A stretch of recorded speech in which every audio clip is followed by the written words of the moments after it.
Hey everybody, it's Zay here. Just wanted to make this quick video about my enlistment process, following up with my how I got permanently disqualified, how I switched branches, and how I eventually went up to MEPS. So I'm going to talk about my MEPS experience as well. Um, First off, the reason why I'm making this video is because when I got permanently disqualified, I lost a lot of hope with with my future military career. It's always been a dream of mine to serve my country. So when it got told no by one branch, I was very disappointed. And when I was going on YouTube and other sites trying to find videos of people switching over, there was basically I couldn't find any. So I wanted to make a video just to hopefully kind of give hope to people, I guess, to if they got disqualified, and it's their dream to serve, just I don't know, just hopefully give them hope, keep trying, I guess.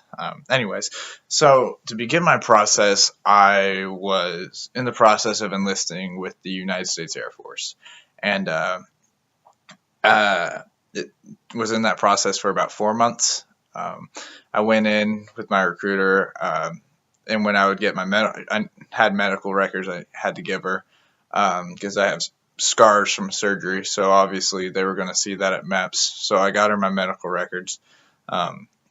She would send them up for the pre-screening.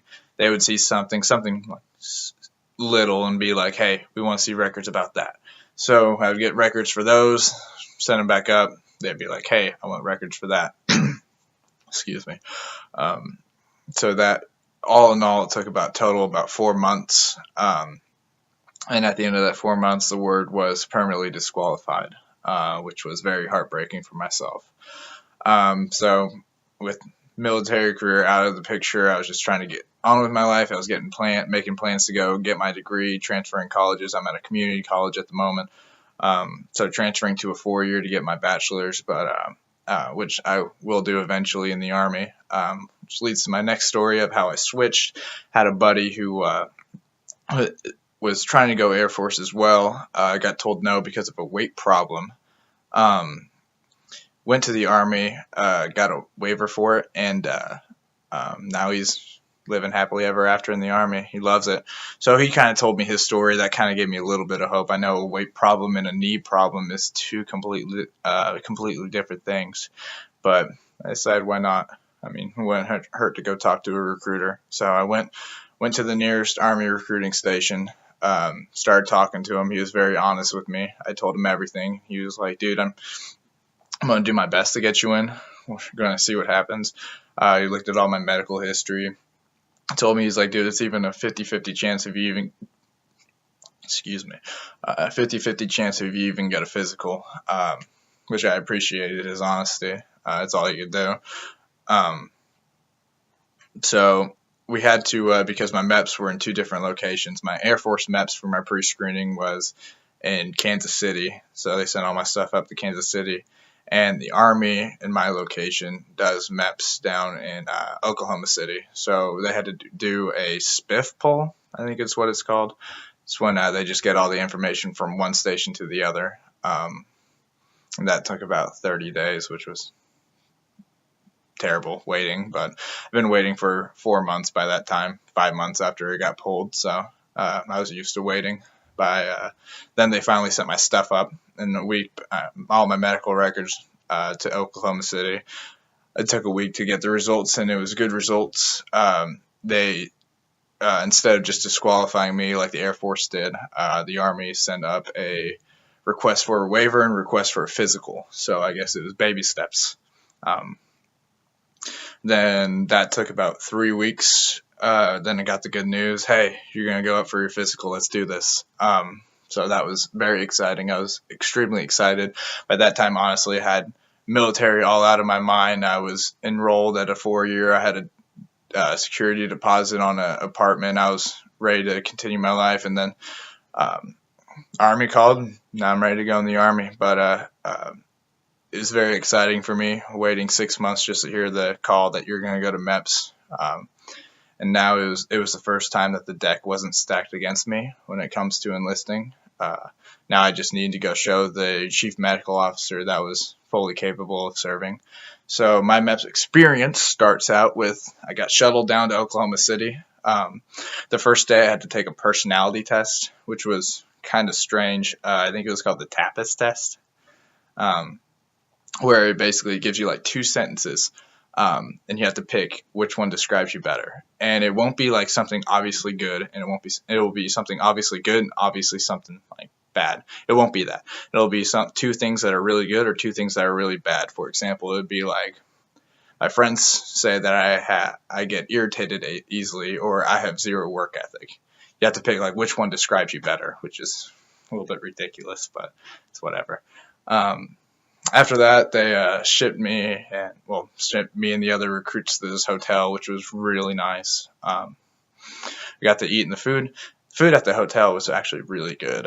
The next day, the food at MEPS wasn't the greatest, but it's free food. It's whatever. Next day, we got the wake-up call at 4:15. It was downstairs. You had to be downstairs by 4:45 for breakfast. Ate breakfast, waited for the shuttle. Shuttle picked us up, took us to the federal building where the medical exams were going on. Basically, they just lined up all of us up in a line. The first 20 people or so were people that were doing the physicals. The last few people were the ones that are either just swearing in or the guys shipping out. There was a total of 17 of us doing the physical, so everything went pretty quickly. I know if you watch other MEPS videos, you'll hear people talk about how everyone was a hard ass and blah blah blah, but they weren't really. Everything was like strict and to the point. So basically, all you have to do is listen. If they give you like a direct order, it's going to be like a very specific order. So if you mess it up, it's kind of on you. They get ridiculous kids coming through there every day, so they kind of get tired of it really quickly. Like, for example, when we first got in there, when you're getting checked in, like when you're going through security and stuff like that, there's a metal detector. I like to describe it as, if you guys have ever flown commercially, it's basically like that, where you put your bag on a conveyor belt, it goes through the x-ray thing, and then you walk through the x-ray machine or whatever. So pretty simple. And the first thing the guy told us was make sure that you take your belts off, put all your metal stuff like phone, wallet, everything in a bag. First kid that goes through forgot to take his belt off, so he came back out and yelled at us all. So it's just simple rules. You just got to follow the rules. It's not that hard. We went in, I checked in with my Army branch after that, and then he gave me my folder, went to go check in with the, back down, went and checked with the medical desk. And then from there on, they gave me like a little sheet or something that checked off everywhere that I've been. Started out with actually went to the chief medical officer first, because he was the guy that was checking the ears with a little stethoscope or whatever. And the first thing he told me was, he asked if my recruiter told me if I was going to qualify or not today. And I told him, I hope I qualify. He's like, no, your condition is contramilitia palate, which is a disqualification in the military. But lucky for you, if things go well today, I'm going to write you a waiver. And if I write you a waiver, it's a 99.9% chance that it'll get approved. So just do good today, I guess. So after that, I went to do a vision test, which I have 20/20 vision. It's never been a problem for me. The only test that was kind of interesting was a colorblind test, and you guys can look it up. It's this circle with like all the little tiny circles, and basically the numbers are made out of circles that are barely just a different shade of color than the outside of the circle. It was really weird. It was different from anything that I've seen. I've never seen a colorblind test before, but I passed it. I got 14 out of 14. I know a lot of people didn't pass it, and they were unaware that they've been colorblind their whole life. It's kind of funny. From there on, I went to go get my hearing checked, which, again, it's all specific instructions. He's yelling at us all. He was probably the only grumpy guy that was really grumpy guy. The chief medical officer got grumpy a few times with me, but it was because I messed up. Specific instructions: don't touch anything until I tell you to, stuff like that. But I took the hearing test. You get a little clicker thing, so it'll go ear by ear. So it'll do like your left ear first and your right ear with just different beeps. if you're beat, if you click the button. It's simple as that. I've heard stories, MEPS stories, about how people couldn't hear anything because the clickers were too loud. I could hear everything fine just because, I mean, I couldn't hear any of the clicking. Our clickers were different, I guess, at OKC. So shout out to OKC MEPS. From there, it's all kind of a blur now. But then we went to our medical briefing where we had to talk about basically just the rest of the day, because that was all the simple stuff. They go and talk about, like, we go over the list of, like, stuff that's happened to you. Like, I had a huge medical records there, so I had to write down everything that's happened to me in that medical record. They had to talk, we had to, like, they gave us, like, I wish I could post pictures on here. Probably won't edit this at all. They had to talk about, we had to write down, like, where blemishes are on our body, including tattoos, and I have 3 tattoos, so I had to write those down. I got scarring on my knee from my surgery, so I had to write that down, which those are tattoos. I mean, unless it's anything racial, you won't get in trouble for. Like, I have 2 Bible verses and a saying on my arm that means a lot to my family, so there's no problem there. The medical briefing took about an hour. So, I mean, it was just, again, all simple stuff. From there, we went back. First thing I did was having to get my blood drawn. And actually, people are scared of the needles at MEPS. I mean, you get your blood drawn, it didn't hurt at all. The guy that was doing it, I mean, he does it for a living. It didn't even feel like a pinch. I couldn't even really feel it. It was funny. They had, like, little comic strips making fun of, because sometimes Marines get the opinions of being dumb, and I'm not calling Marines dumb. They just had, like, funny Marine strips on the wall that were kind of funny, just stereotypical. I have 3 good buddies in the Marines, so I'm not bad mouthing the Marines by anything. You guys are the badasses of the group. So, but from the blood, I went to the piss test, where there's a guy that looks like he hates his life, just sitting on the side, making sure that we're not taking anything out of our pants or anything, taking the piss test. So we had to piss, like, right in front of him. But the guy looked like he was so done with this day. Poor guy. From there, I mean, everything went pretty smoothly just because I had a really small group. I really didn't have a bad time other than waiting afterwards for the shuttle. Again, just it's all about following orders. From there, finally the chief medical officer pulled me into his office, and this was the only stressful part of the day because, I mean, their job is literally to disqualify you. They talk about being honest with your medical history, and it's important to be honest with your medical history. But, like, if you're, I don't even know where I'm going with that. Anyway, so we're in his office. He's just asking about my medical, well, not asking about my medical history. We were going over everything I wrote on the paper in the first medical briefing that we had that morning, and he's just asking questions about everything. He was mad at me because they want everything to be, like, simple and just to the point. When I was writing down my records, I forgot to say, like, I had surgery on my left knee. I just put I had surgery on my knee, so he was mad I didn't put left or right. And when the guy was explaining how to explain everything on the sheet of paper, he didn't go and, like, he went to, like, a specific order on how to explain everything. So I just explained it as he went, and it wasn't in chronological order. So he was upset about that. And finally, he's getting to the questions, and he was very strict and to the point, and I respect that. But he would tell, like, a small little joke every now and then just to kind of relax people, which is kind of cool. He asked the question. He's like, "Are you mentally healthy?" I go, "Yes, sir. Yes." And by the way, when you're getting interviewed and when you go there, be polite. I mean, wear the nice clothes, like just jeans. I wore jeans and a little collared shirt, and that was perfectly fine. I shaved for it. Like, I was just looking presentable. Look presentable, because it is technically a job interview. It really is. Just look presentable. If you look presentable, it's going to go a lot smoothly for you, like it did for me. But he asked if I was mentally healthy, and I said, "Yes, sir." So, "Yes, sir," "No, sir," "Yes, sir." Be polite. I said, "Yes, sir." And he goes, "Are you sure? Because the way that you fill out forms is kind of messed up." So that got me a little giggle. From there on, he asked me a few more questions. You go, "Yes, sir," "No, sir," "No, sir," "Yes, sir," blah, blah, blah.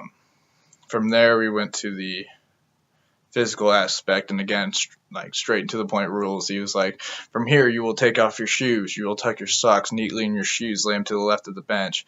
You will then take your clothes off, keep your underwear on. You will fold those clothes on the far side of the bench, and you will sit there in the middle of the bench. So I'd make myself clear. You say, yes, sir. Do what he says. Don't get yelled at. Easy as that. From there, he basically looked at my left knee for like 2 minutes. He moved it around in every which shape and form. After that, he saw that just twisting it and stuff like that wasn't hurting me at all. So we went straight to the physical. He talked about how he's going to do 24 physical tests, which, I mean, they're not really physical. It's just simple stuff to make sure, like, if you can't do it, they know that an injury is preventing you from doing it, so that's why they do it. But it's not like running or jumping or anything. I mean, like, most physical thing you do is probably duck crawl, which look up a video for that because I'm not going to do it right now. But he was like, I'm going to do 24 physical tests. Can you pass? Will anything not allow you to be able to complete those tasks? I said, no, sir. He goes, good, because that would be disqualifying. So we go out there, and we didn't really even, I would say we did maybe half of them because he was just focused on my left knee the whole time. Most challenging one, the one that was most uncomfortable for me just because it was a hard. Okay, so you go out there, it's basically a big white room with tape on the ground. And usually if you're just going up to MEPS without like having any problems like medical history, you're in there with like 3 or 4 guys. I was in there one-on-one because I had gotten disqualified from another branch. So we go in there. He's making me do all these physical stuff. I'm just in my underwear. If you practice everything, just look up MEPS physical online, and look up some exercises. That's what I did, and I got through it pretty well. The only thing that was uncomfortable was walking on my knees back and forth just because it was hard ground. It was probably uncomfortable for everybody. Duck walk wasn't hard at all, the way he had me do it, which how he had everyone do it. But it really wasn't that bad. But again, it was just strict commands. Like, I got yelled at twice because he would be doing something with his legs, like he would have his foot angled up in the air in a way, and I would still be doing the same thing from the previous one. So he would yell at me for doing that, just not following along, just simple stuff. I mean, it wasn't anything big. So once I did all that stuff, got my clothes back on, he was like, all right, I'm going to write you a waiver, which was like the greatest thing I've ever heard. So he wrote my waiver, checked in with the medical desk, took it back to the Army branch at the MEPS station. I basically shook my hand, said, congratulations. I hope you get your results soon. So again, my MEPS experience was pretty good experience. I got done at like 9:30, which I know a lot of people go in the afternoon. Just depends on how long the physical takes, how many people are there. But I got done really early. So it was really, honestly, the worst part about it was waiting till 3 o'clock when my shuttle got back. But no, it was a good experience. I just can't wait. I probably got a couple more weeks until my waiver gets in. Then I'll be signing that dotted line, swearing in, serving my country. So I can't wait to do that. Just wanted to make this video just for, I mean, if anyone out there got permanently disqualified and still wants to serve, I mean, it all depends on what your circumstance is. Mine was, I know I'm healthy. I know I can serve my country. I know I would have no problem with it. I just have that determination. I just want to serve my country. But if you're permanently disqualified and there's a waiver for it, or there can be a waiver for it, just don't give up. Just find something that you want to do. So I found Air Force jobs I want to do. Got permanently disqualified. Army gave me a way to serve. Found a lot of jobs that I really want to do. So I mean, if you want to serve, it's just you got to show how badly you want to serve, I guess. But thank you guys for watching. If you guys have any questions, leave them down in the comments. I'll try to make more videos to answer your questions. Shout out to Drip46 for giving me a call before I made this video and interrupting me trying to record this video before. Shout out to him. Thank you guys for watching. Have a good night.